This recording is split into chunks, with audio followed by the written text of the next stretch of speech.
Assalamualaikum warahmatullahi wabarakatuh. Perkenalkan, saya Novita Alun Anggraini, Sarjana Keperawatan, mewakili teman-teman saya mahasiswa program Profesi Nurse Universitas Gresik tahun 2022, ingin menyampaikan beberapa informasi kesehatan kepada Bapak dan Ibu sekalian.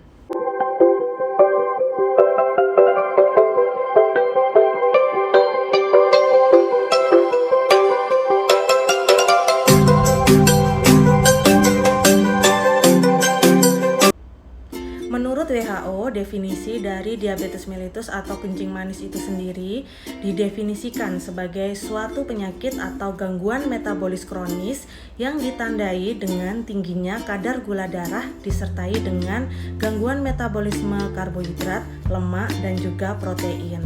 Menurut Kemenkes RI, definisi dari diabetes mellitus itu sendiri yaitu penyakit gangguan metabolis menahun akibat pankreas yang tidak mampu memproduksi cukup insulin atau tubuh tidak dapat menggunakan insulin yang diproduksi secara efektif.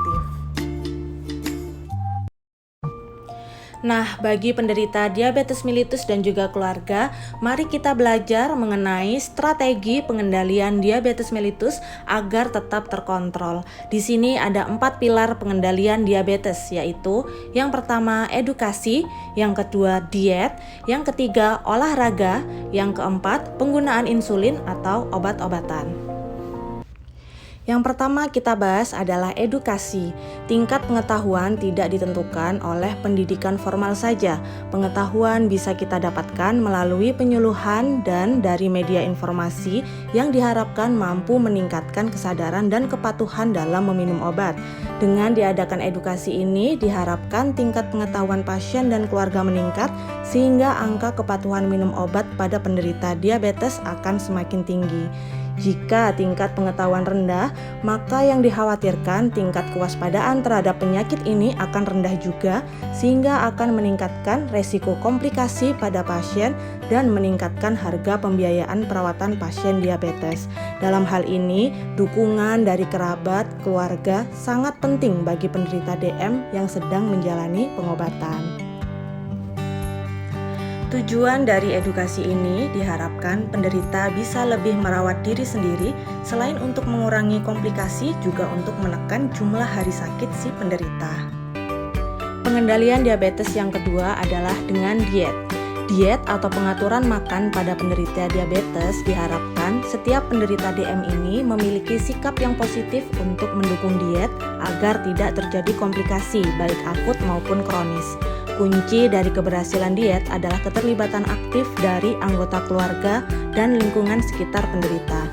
Sebenarnya para penderita diabetes masih bisa mengkonsumsi semua jenis makanan seperti orang tanpa diabetes, namun tetap harus dikontrol menggunakan prinsip 3J yang meliputi yang pertama jumlah, kemudian yang kedua jenis, yang ketiga jadwal.